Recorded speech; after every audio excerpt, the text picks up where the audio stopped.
Convido a amada igreja a abrirem as suas Bíblias no livro de Deuteronômio, capítulo 6.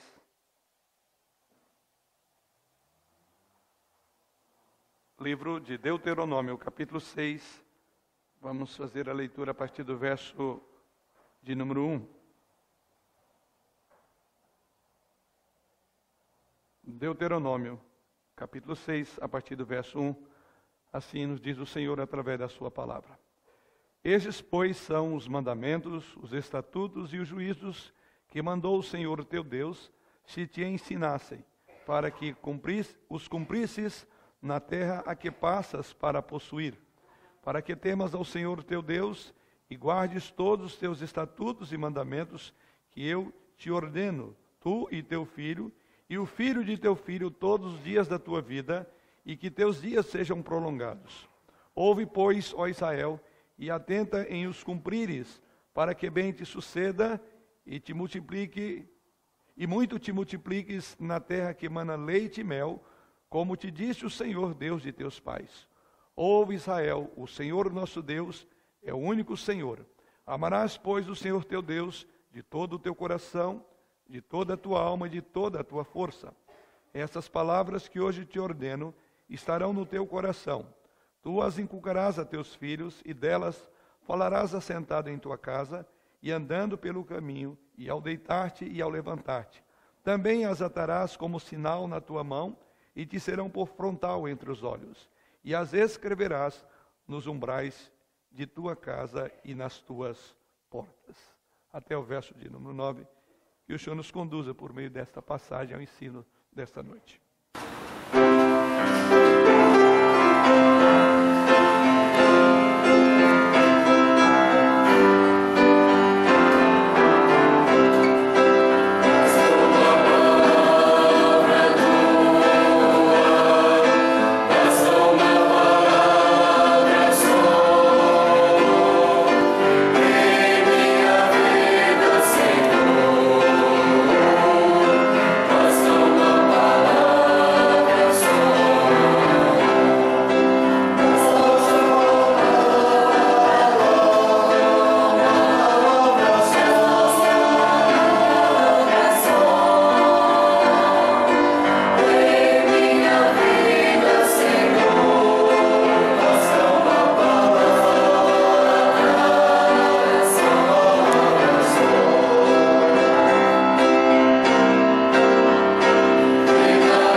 O Senhor nosso Deus é o único Senhor.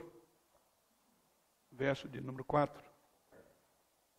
Essa afirmação feita no contexto da passagem que temos diante de nós para a meditação nessa noite, revela-nos E é necessário nós, de fato, ouvirmos o Senhor e entender que Ele é o nosso único Senhor.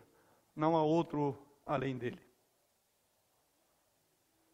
Essa passagem que temos diante de nós, irmãos, na verdade ela tem duas divisões, considerando aí de uma forma mais simples. Sendo que a primeira delas está na declaração, que eu diria que é a declaração da maior verdade que um homem pôde descobrir em sua vida. A centralidade de Deus. Exatamente nesse verso de número 4 que li aos irmãos. E em seguida, a segunda declaração é o relacionamento do homem para com esse Deus, que deve ser um relacionamento em amor. Daí porque ele diz, amarás, pois, o Senhor teu Deus. Duas expressões contidas nesta passagem que vão reger todo o contexto dela. Este é o processo, nós diríamos, com essas duas ideias em mente, ou seja, centralidade de Deus e a necessidade de relacionarmos com esse Deus nesse nível, tendo Ele como nosso supremo bem, algo de maior que temos, e o processo pelo qual esse princípio deve ser aplicado, veremos logo depois, quando ele diz como isso também será inculcado no coração daqueles que estão sob a nossa guarda, sob a nossa tutela, ou os nossos filhos. O grande princípio dessa passagem é Deus, e o processo é o amor. Ou seja, aqui temos um princípio inigualável. Deus é o nosso único Deus. E o processo é este, amar Ele acima de todas as coisas. O princípio inigualável do texto é a natureza do próprio Deus. Aqui está a verdade mais profunda, concentrada de toda a Bíblia. É a partir da declaração da natureza desse Deus, é que se estabelecerá o processo ou a maneira como nos relacionamos com Ele. E vem o segundo ponto, a relação necessária para com Ele é de amar a Ele acima de todas as coisas. O grande princípio, Deus, e o processo, amar Ele acima de todas as coisas. É a partir exatamente da declaração de quem é Deus, que depois será exigida uma relação de amor incondicional para com Ele, conforme vemos. Esse é o ensino de todas as Escrituras, ou de toda a Escritura. O ensino maior da Escritura é a revelação do único e verdadeiro Deus. Daí o versículo de número 4 resume isso. Ouve, ó Israel, o Senhor nosso Deus é o único Senhor. Então, a partir desse entendimento, a partir desta compreensão, aí vem como qual é o processo, como você deve relacionar-se com Ele. Amarás, verso de número 5, diz aí, amarás, pois, o Senhor teu Deus, de todo o teu coração, de toda a tua alma e de toda a tua força. A grandeza dessa declaração expressa no versículo de número 5, ela é também confirmada lá nos evangelhos, inclusive pelo próprio Jesus Cristo, quando ele citou as palavras que temos nesse texto. Ele diz, amarás o Senhor teu Deus de todo o teu coração, de toda a tua alma e de todo o teu entendimento, disse o Senhor. E assim ele conclui também Jesus Cristo, aplicando, dizendo, este é o primeiro, o maior e o grande mandamento. E o segundo, semelhante a ele, diz o Senhor Jesus, amar ao próximo como a si mesmo. E Jesus conclui dizendo, nesses dois, cumpre-se toda a lei. Toda a lei está fundamentada nessas duas coisas. Pois bem, é exatamente assim que o autor escreve quando vai tratar da maneira como nós devemos relacionar-nos para com Deus. Primeiramente, tendo o entendimento de que Deus tem ciúmes. Ele não admite concorrentes. Ele é o único Senhor. No mundo e numa sociedade pós-moderna, cuja maior ênfase é a pluralidade de ideia, é a não reafirmação de conceitos dogmáticos, de posicionamentos de singularidade, é exatamente num contexto como este, é que nós somos chamados como povo de Deus para tê-lo como nosso único Deus e o amor que devemos devotar a Ele como sendo o nosso único Senhor.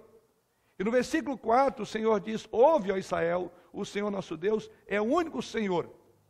Se você fosse de origem judaica, Você certamente estaria familiarizado com a primeira declaração aqui, como Shema. Ou seja, os judeus repetem isto frequentemente como a verdade central da sua religião. Ela é chamada de Shema, porque ela começa com a palavra em hebraico, Shema, que na nossa língua quer dizer ouvir. Daí é a grande declaração. Não é apenas um ouvir como estar ciente de alguma coisa, mas é um ouvir que te envolve a comprometer-se com aquilo que você ouve. Então esse é o Shema, é o ouvir. E o que é dito nesta palavra, o que eles devem ouvir? O que eles devem ouvir é que o nosso Deus é o único Deus. Isso marca a grande declaração do monoteísmo. O nosso Deus é o único Deus. Aliás, isso está contemplado logo no Decálogo, logo na primeira afirmação do Decálogo. Não terás outros deuses diante de mim. E o segundo mandamento, não farás para ti imagem de escultura. É muito comum um leitor desapercebido da Bíblia entender que trata-se da mesma coisa, quando na verdade são coisas diferentes. Enquanto o primeiro mandamento Deus ordena dizendo, não terás outros deuses diante de mim, o segundo mandamento ele diz, não farás para ti imagem de escultura, são coisas diferentes. Posto que no primeiro mandamento está exatamente a palavra, esse Shema, essa palavra importante para o judeu, a grande declaração é, Deus é singular, é único. Então o primeiro mandamento fala da singularidade de Deus, ao passo que o segundo mandamento trata do fato de que Deus é um Deus espírito.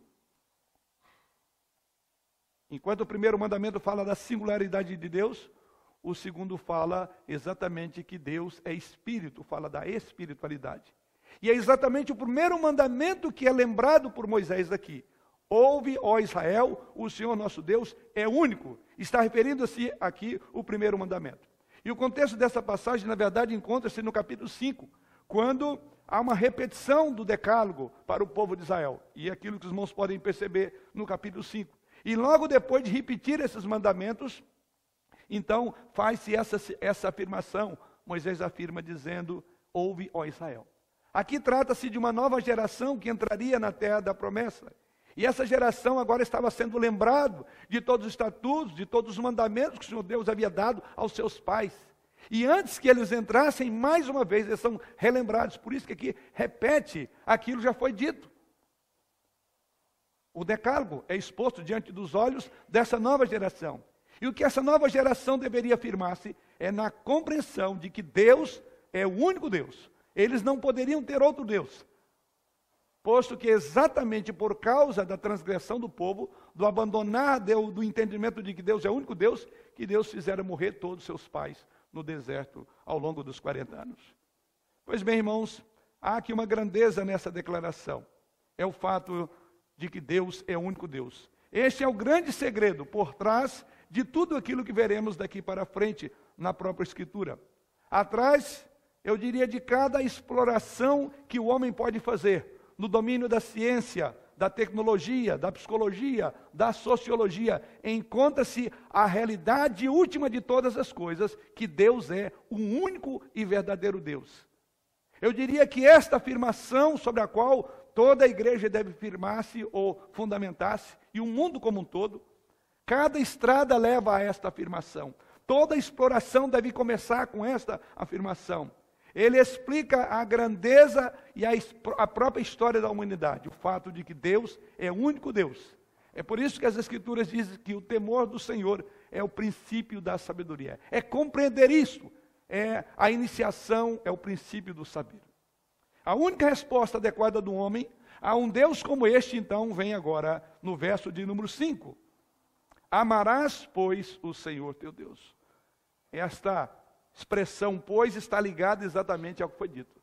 Tendo consciência de que Ele é o único Deus, a maneira pela qual você deve relacionar-se com este único Deus é amando-o de todo o teu coração, de toda a tua alma, e Jesus acrescenta, de todo o teu entendimento.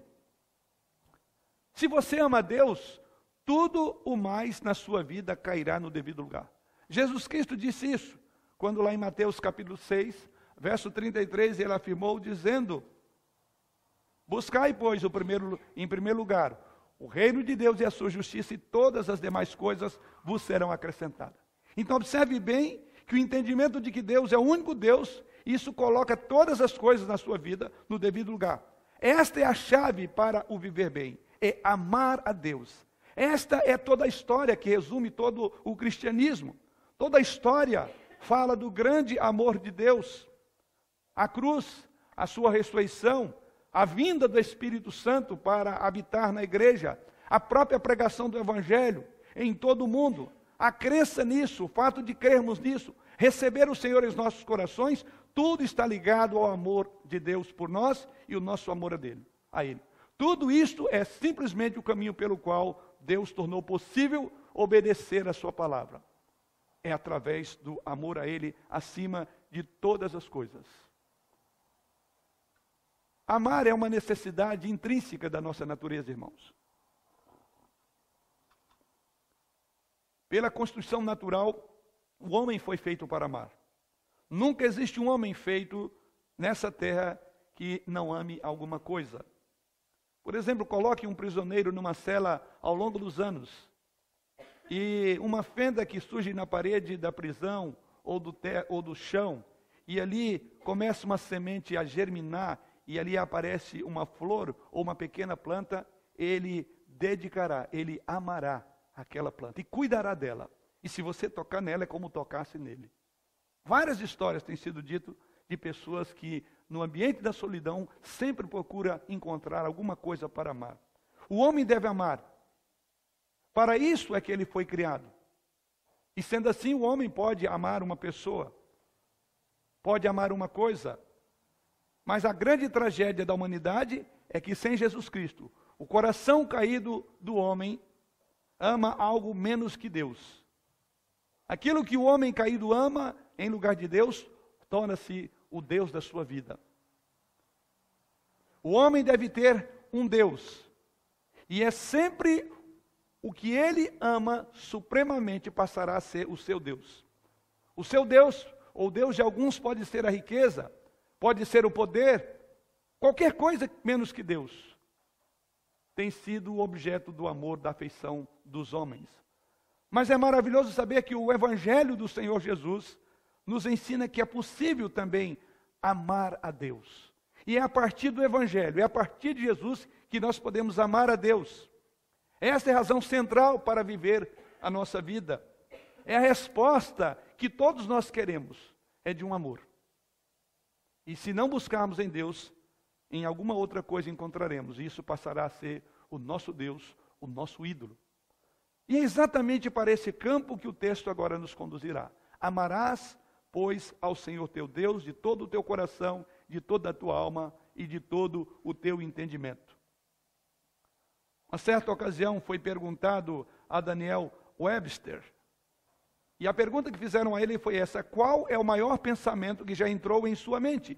E ele imediatamente respondeu: minha responsabilidade perante Deus. Esta é a grande coisa. Referia-se a ele a amar a Deus. É assim que o mandamento é resumido pelo próprio Jesus Cristo. Jesus resumiu todo o decálogo dizendo: ame a Deus acima de todas as coisas. Se isto é verdade, segue-se então que o homem e a mulher que sabe amar a Deus nunca desviará a sua vida. A criança que aprender a amar a Deus, é o que vamos ver agora, daqui para frente, ela será mantida através de todas as provas, de todas as provações e de todos os perigos. Quando ela aprender a amar a Deus acima de todas as coisas. Um grande exemplo que poderia dar, creio que muitos já leram contos de fadas, e quando os filhos saem das suas casas, seus pais costumavam dar a eles um talismã mágico antes, e era parte das instruções de despedida. E algumas delas eram mais ou menos assim: sempre que você tiver problema, filho, ou precisar de ajuda, ou estiver em perigo real, esfregue isso e tudo dará certo. É o grande talismã. Essa, eu diria que é uma representação fantástica nos contos de fada. Eu posso dizer essa noite que há um talismã mágico. É o amor a Deus. se aprendermos a amar a Deus, tudo mais vai dar certo. Essa é a verdade central da vida. E essa era a verdade que Deus queria que os pais colocassem no coração dos seus filhos. Filhos, amem a Deus acima de todas as coisas. Mas eu quero fazer uma pergunta a você nesta noite. Qual então seria o seu maior desejo? Eu diria um desejo acima de todos os outros desejos, de todas as outras coisas. Você talvez responderia que o meu filho pudesse amar a Deus acima de todas as coisas. Possivelmente essa seria uma resposta de um pai piedoso. Então eu quero que você preste atenção atentamente naquilo que o Espírito Santo coloca nesse texto sobre como nós podemos inculcar. Quais são os mais poderosos meios, segredos, para colocar na vida desse filho como amar a Deus. É exatamente isso que esse texto nos ensina. Como aquilo que está no coração dos pais chegará ao coração dos filhos. Como poderemos ensinar os nossos filhos, ou como os filhos aprenderão a amar a Deus acima de todas as coisas. É a nossa proposta para esse momento. Vamos orar. Senhor, pedimos a Tua direção nesta hora, quando já abrimos a Tua palavra, quando esperamos que através da direção, a iluminação, o poder e a graça do Teu Espírito, Tu fales ao nosso coração da mesma forma como apliques as verdades da Tua lei ao coração de todo o Teu povo essa noite. E é em Cristo Jesus que oramos. Amém. Como então fazer com que os nossos filhos tenham isto? Essa grande afirmação que era para o judeu e não é diferente para nós. Amar ao Senhor teu Deus. É o alvo de todo pai piedoso. É o alvo de todos nós, como crentes. Primeiro, amar a Deus acima de todas as coisas. Segundo, é transmitir de alguma maneira este amor na mesma intensidade com que temos amado a Deus. E aqui temos algumas etapas. A partir do versículo 6, temos aqui basicamente 4 etapas que delineiam a maneira como isso deve ocorrer no contexto da casa. É ali que começa todas as coisas. É lá onde os filhos aprenderão a amar a Deus acima de todas as coisas. E a primeira etapa desse processo encontramos logo no início do versículo 6. Essas palavras que hoje te ordeno estarão no teu coração. O processo para levar ao coração do filho o amor de Deus, primeiramente, é que tem que haver prioridade na sua vida em amar a Deus. Os seus filhos não poderão amar a Deus mais do que você o ama. Os seus filhos não poderão sentir mais impactado com a graça soberana de Deus do que aquela que já tocou o seu coração. E esse é o primeiro processo pelo qual, visto no versículo 6, estas palavras do amor a Deus acima de todas as coisas, deve primeiramente fazer morada no seu coração. Deus deve ser muito importante para você pai e para você mãe. Ou ele nunca pode ser, ele jamais será importante para os seus filhos.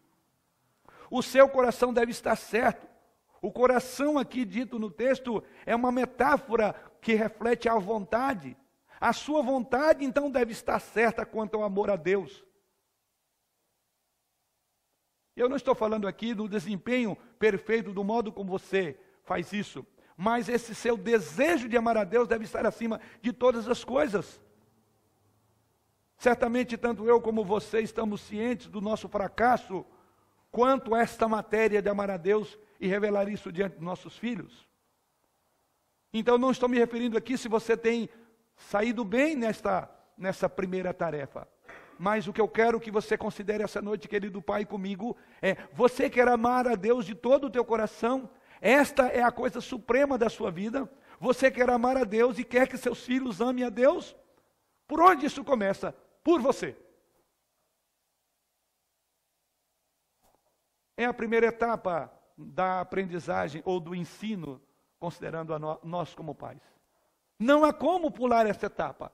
Ela é a base de tudo que será dito depois. Até mesmo porque ela é o grande chama, é a grande palavra Amar a Deus acima de todas as coisas. Tê-lo como o seu único Senhor. Então é por aqui que nós começamos. Um coração que quer Deus, este é o primeiro passo para a educação dos filhos.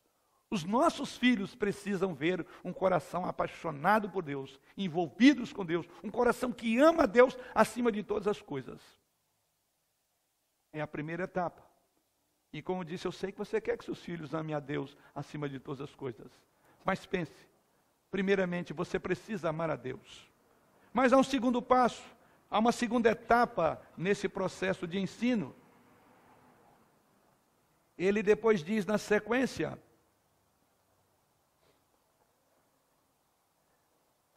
tu as inculcarás aos teus filhos, ensinarás, diz uma outra versão, diligentemente, no início do verso 7. O que esse texto tem a nos ensinar? Primeiramente, você precisa de amar ao Senhor. Deus deve ser o seu bem maior, a sua joia mais preciosa. E em segundo lugar, a instrução desse Deus deve estar em tua boca. A ideia aqui de ensinar diligentemente, instruir, isso significa transmitir informações a respeito de Deus aos seus filhos. Isso introduz então toda a extensão da Escritura, pois este é o livro que ensina, que informa sobre Deus. E por que você tem que amar a Deus? Aqui é declarada a responsabilidade dos pais de instruir os seus filhos na revelação de Deus. A revelação que Deus faz de si mesmo através das Escrituras Sagradas. Certamente ninguém pode amar aquele que não conhece. Nunca poderemos amar alguém que não conhecemos. Então o primeiro passo para ensinar como amar a Deus é conhecer a Ele. Então isso nos remete ao segundo aspecto na instrução, é conhecer Deus. Porque eu não posso amar aquilo que não conheço. Aliás, o apóstolo João fala dessa incongruência, essa incoerência de pessoas que dizem amar a Deus, mas odeiam o próximo. É uma evidência clara de que não amam a Deus, porque Deus é amor. E é exatamente isso que temos no texto sagrado. Tu ensinarás. Observe o pronome usado aqui. Você ensinará. Tu as inculcarás a teus filhos. Não eles, nem o vós, mas tu, você, pai, é responsável. Este não é o trabalho da escola dominical aos domingos para os seus filhos. Essa não é a responsabilidade da tua igreja. Esta é a tua tarefa que ninguém pode substituir. Tu que inculcarás a palavra da verdade no coração do teu filho. A escola dominical e a igreja não podem substituir os pais do reino do lar. Na melhor das hipóteses, a escola dominical, a instrução de domingo é um suplemento de um ensino que eles estão sendo doutrinados através dos pais. Tu ensinarás. Aqui está uma responsabilidade que é intransferível. E isso então não é uma verdade nova para nós. Ela é antiga. Você tem ensinado as Escrituras para o teu filho. Você conhece a palavra de Deus. Você medita nela de dia e de noite. O que você tem ensinado? Seus filhos nunca aprenderão o amor de Deus fora das Escrituras. Porque as Escrituras que revelam um Deus em graça, em misericórdia, um Deus que deseja, que quer ser amado. E todas as razões para amá-lo estão nas Escrituras. Você não encontrará isso em contos de fada. Você não encontrará isso na escola secular. Você não encontrará isso na psicologia. Você não encontrará isso em nenhuma área da ciência. E os seus filhos nunca serão introduzidos ao conhecimento e ao amor de Deus fora das Escrituras. E é por isso então que demos o segundo passo. Estas palavras precisam ser ditas aos nossos filhos. Mas o terceiro passo nesse processo de ensinar o amor de Deus aos nossos filhos, encontramos na outra expressão, ainda dentro do próprio texto, quando vemos aí, e eu diria que esta é uma realidade que talvez poucos de nós tenham cumprido com ela. Quando ele diz lá, e falarás dela, ou seja, essas verdades que você vai inculcar, assentado em tua casa, andando pelo caminho, ao deitar-te, ao levantar-te. Talvez você possa dizer, olha, eu acredito que essas 2 primeiras etapas eu tenho cumprido no meu papel como pai. Porque eu amo a Deus acima de todas as coisas. Eu tenho procurado a Deus. Ou talvez você diz, pelo menos eu reconheço que eu preciso de crescer mais no meu amor por Deus. Talvez você diga, quanto à segunda parte, eu também tenho cumprido, talvez não de forma eficaz, mas de alguma forma, essa responsabilidade na educação do meu filho eu tenho dado de alguma forma em casa. Mas essa segunda parte aqui, ela depende exatamente do modo como você vem cumprindo as 2 primeiras. Se você ama a Deus acima de todas as coisas, e se você expõe as Escrituras para a vida dos seus filhos, não lhe será difícil fazer o que diz o texto sagrado. Porque é o que vemos aqui, quando ele diz, como é que isso vai ser agora aplicado? Então ele diz, você prega o sermão lendo o texto, e depois você aplica o sermão vivendo com o seu filho. Eis o terceiro passo, ou a terceira etapa no processo de ensinar os nossos filhos a amarem a Deus. É a aplicação da verdade na vida dos pais. E quando eu falo aplicação aqui, eu quero salientar aquilo que lamentavelmente tem sido característica de muitos lares crentes, dos crentes hoje. É a ideia de imposição pela força. O texto não diz sobre isso, ele diz, você vai falar a eles quando você estiver sentado, quando você se deita, quando você se levanta. A ideia aqui, assentada em tua casa, é uma instrução que se processa enquanto você, pai, está dentro de casa. Andando pelo caminho, é a instrução que se processa na sua vida profissional, na sua vida acadêmica, na sua vida de negócios, na maneira como você lida na igreja, é andando, é fora de casa. Andar pelo caminho é da casa para fora. Ao deitar, ou seja, desde a primeira hora do dia e ao levantar, a primeira hora do dia e ao deitar, ao final de um dia de trabalho. Ou seja, durante 24 horas, dentro e fora de casa, você precisa de viver o Evangelho. Você precisa de praticar o Evangelho. Por isso que ele diz, essas palavras deverão estar em todo o ambiente da sua vida.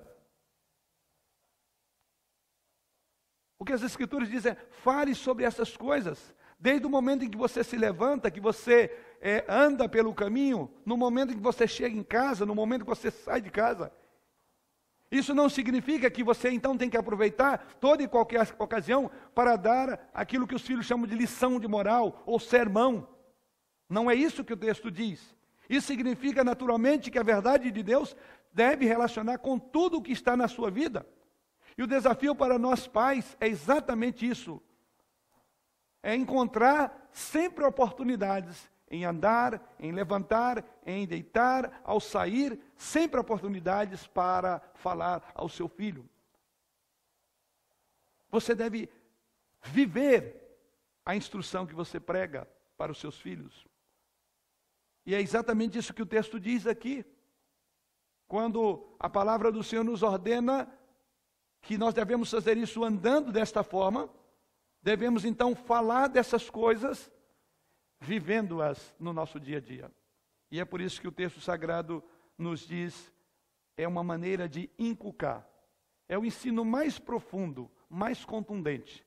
É quando você lê o texto, que é responsabilidade sua de falar de Deus, e quando você experimenta ou diz para o seu filho, veja em mim o que esse texto tem feito.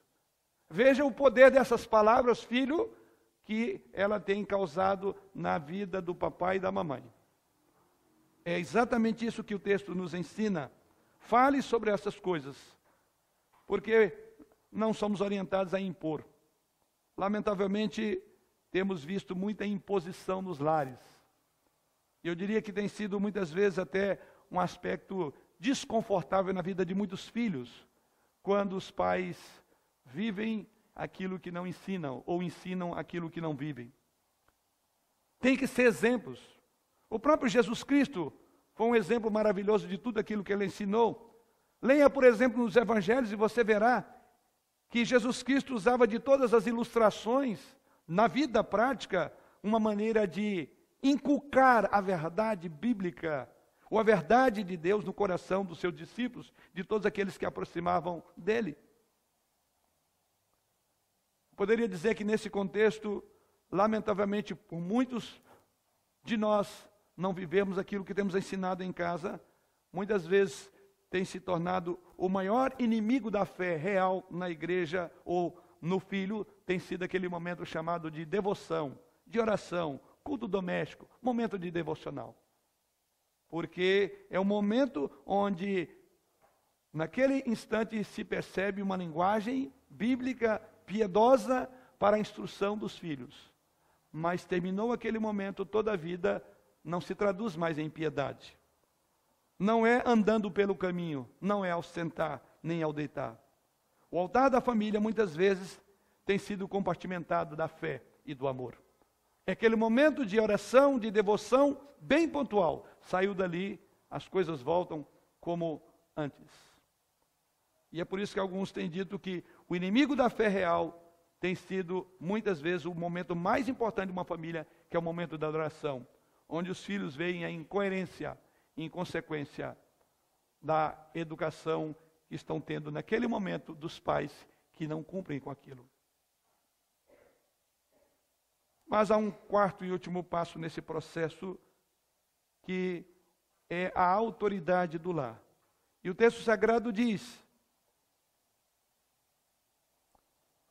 também as atarás como sinal na tua mão, verso 18, e serão por frontal entre os teus olhos, e as escreverás nos umbrais de tua casa e nas tuas portas.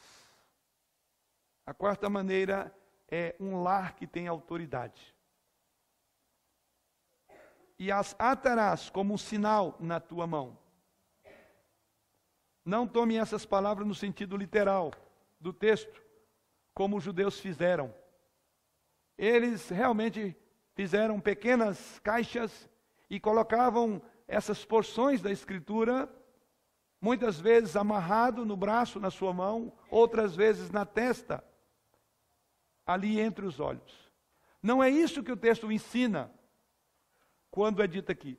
O escritor diz aqui que isso será um sinal. O que é um sinal? Um sinal é algo visível que abriga a crença por trás. Quando Jesus Cristo fez sinais, ele fez esses sinais para compelir aquelas pessoas para que crescem nele como Messias. O foco não era o sinal em si, mas o que o sinal transmitia. Então o sinal é aquele que estabelece autoridade. Deixa eu colocar isso em termos mais práticos. Você é aquele tipo de pai que diz com frequência: olha, não adianta eu falar com meus filhos, porque falar com eles e riscar na água é a mesma coisa. Ou mesmo dizer: a minha palavra não tem força quando eu falo com meu filho, porque é a mesma coisa que o efeito de uma água nas costas de um pato. Não tem valor algum. Então você não tem o sinal de autoridade. Esta parte da Escritura não foi cumprida em sua casa. E o texto diz que você terá isso como sinal diante dos teus olhos, na tua mão. O que é isso? É a prova visível de que você e você mesmo pratica o que prega, pratica o que ensina e pratica o que exige dos seus filhos. É para ser um sinal, diz o texto aí, nas tuas mãos. Veja bem, tu as inculcarás, lá no verso 8, tu as atarás como sinal na tua mão. A primeira expressão, a primeira afirmação é que ela estará como sinal na tua mão. Ou seja, é aquilo que você faz, pois as mãos são os órgãos de atividade sua. As suas ações devem refletir o fato de que você ama a Deus. E você leva isso em alta estima, em algo profundamente sério. O fruto do teu trabalho, das tuas mãos, o seu serviço, isso tem que estar diante da vida das crianças. Depois ele diz mais: e é para ser um sinal entre os teus olhos, isto é, a tua vida de pensamento, as suas atitudes devem mostrar o fato de que também você ama a Deus. Os seus pensamentos, as suas atitudes devem ser controladas por aquele amor lá do versículo 4. Isso que dirigirá a vida. Se você amar a Deus, as outras coisas vão cair no lugar corretamente. Os seus pensamentos, as suas atitudes serão vistas também portas afora, porque diz aí: e as escreverás nos umbrais de tua casa. Ou seja, nas avenidas que podem contornar o mundo ao seu redor, como por exemplo seus vizinhos, seus amigos, verão isto. que você é um homem de mãos honestas, de pensamento honesto e fiel. É através desse seu andar, do seu modo de ver, os seus filhos, então, diz o texto, observando você, devem ver que o seu amor por Deus reflete em sua mão e em seus pensamentos. Em relação aos seus vizinhos e aos seus amigos, em relação aos seus negócios e os seus relacionamentos. Diante dos olhos dele, ele verá o pai com mãos limpas e de uma mente piedosa. Não proferirá palavras chulas. Não terá o seu olhar visto para a imoralidade, porque ele verá o pai como um homem nas tuas mãos, entre os teus olhos. É assim que nós devemos estar diante dos nossos filhos. É assim que nós vamos pregar. É assim que nós vamos ensinar a eles o tanto que o amor de Deus conduz a nossa vida. Seus filhos observando você, eles verão que então você tem autoridade.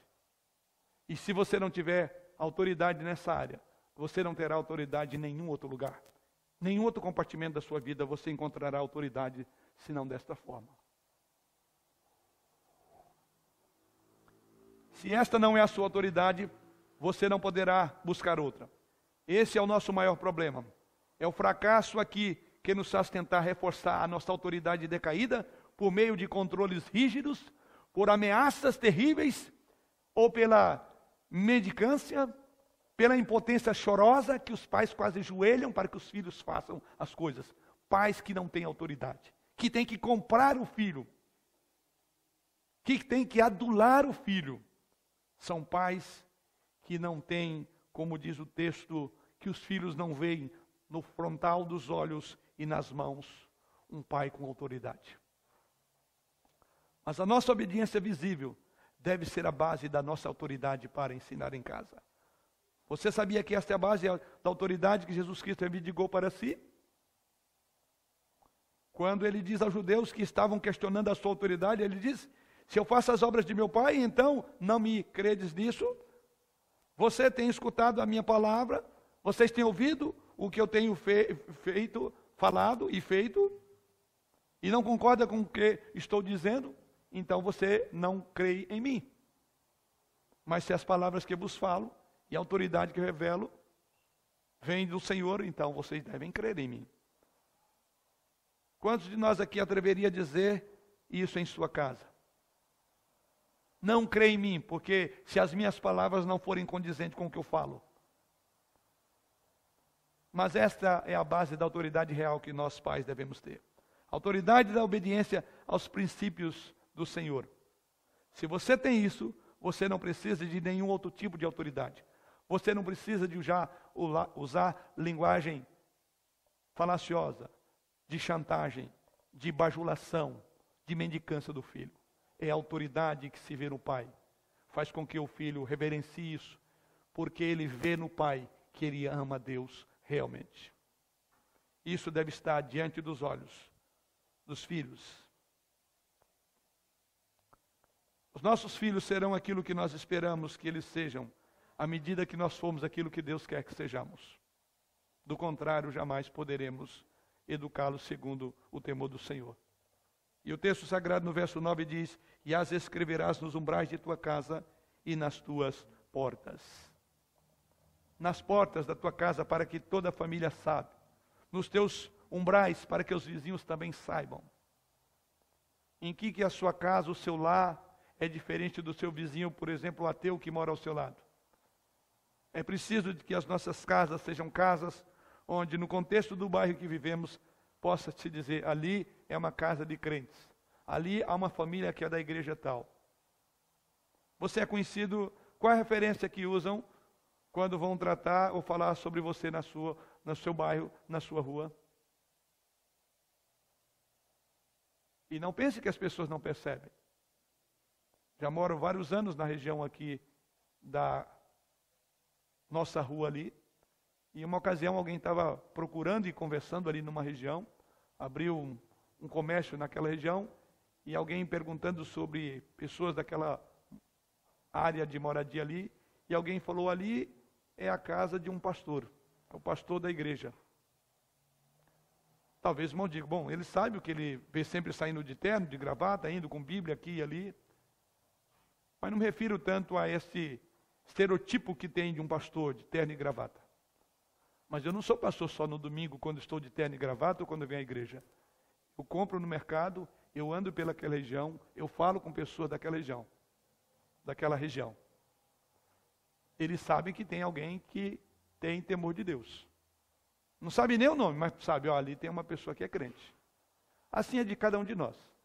Você tem sido conhecido pelo quê? Os umbrais da tua porta revelam que ali é um lar crente.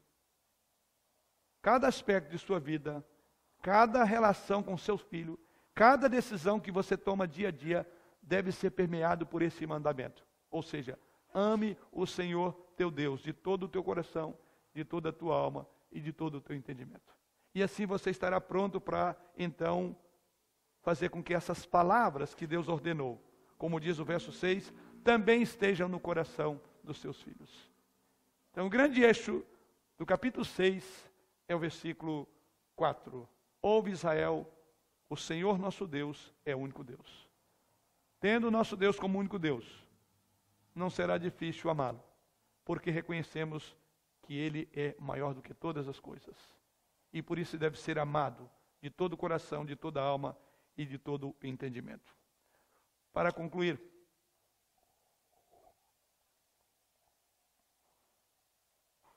que tipo de mensagem é essa? Ela, para você, ela soa como encorajadora ou desanimadora? Ou você está reagindo dizendo, eu estou no caminho certo, eu preciso apenas continuar nesses deveres conforme nos ensina a palavra de Deus? Ou você dirá, bem, é tarde demais, porque eu já passei por essa etapa, já tenho meus filhos praticamente adultos, mas eu quero dizer algo para você.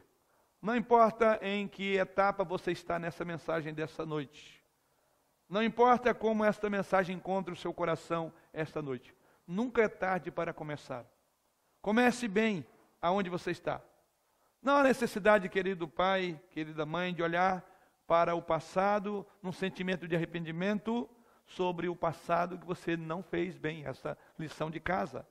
Comece agora. Porque tal é a graça de Deus, tal é a glória da natureza do seu caráter, como Deus do impossível, que Ele pode fazer maravilhas, não importa quando ou onde você vai começar a cumprir com o que é dito no texto sagrado de Deuteronômio capítulo 6. Não importa. Comece agora em sua casa para colocar esse princípio em prática. E peça a Deus que faça esta passagem tornar uma realidade viva e gloriosa na sua vida. Eu quero lembrar também, como eu sei que é conhecido de muitos, que é mais fácil nós construirmos uma criança do que repararmos um adulto. Que o Senhor nos ajude a fazer tudo o que estiver ao nosso alcance, para sermos os melhores pais que poderemos ser, para o louvor da glória do próprio Deus. Agora eu pergunto a você, como você se sentiria se seu filho crescesse para ser um cristão como você? Você ficaria satisfeito se o teu filho seguisse o mesmo padrão de cristianismo que você segue? Se o teu filho crescer e amar a Deus como você ama hoje, você estaria feliz com isto? Ou há áreas que precisam de uma atenção maior na sua vida como pai? Se cometemos erros, quem não os comete? Há ajuda, querido pai, há perdão, há renovação que vem do Senhor. Alguns pais realmente precisam se desculpar com seus filhos por terem vivido vidas contraditórias no ambiente do lar, por serem legalistas, impondo normas quando nem eles próprios eram capazes de suportar esses fardos pesados sobre os filhos. No entanto, que comece com você, ao papai e à mamãe. A minha pergunta, está tudo certo no seu relacionamento com Deus? Está também correto o seu relacionamento com o seu filho? Se houver necessidade, coloque diante do Senhor esta necessidade agora, aí.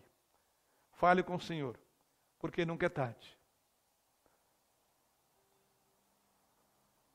Sabemos que precisamos sempre ser advertidos e encorajados pelo Senhor. Seja como advertência, seja como encorajamento, é graça do Senhor a nós que vem, quer para nos advertir, quer para nos encorajar, quer para nos fazer recomeçar. Você que é pai de uma geração um pouco mais madura como a da minha época, se você tem falhado nessa área, suplica a graça do Senhor. Nunca é tarde. É momento de fazer aquilo que foi ordenado a todos os pais em Israel. Amar a Deus acima de todas as coisas. Supliquemos o perdão porque não temos amado a Deus acima de todas as coisas. Porque outras coisas, por vezes, têm tomado lugar de Deus em nossa vida. Mas, ao mesmo tempo, supliquemos para que os nossos filhos possam aprender a amar a Deus de tal forma que o amor deles por Deus também impacte-nos a partir do momento em que eles próprios têm um amor profundo para com Deus, revelado na sua palavra.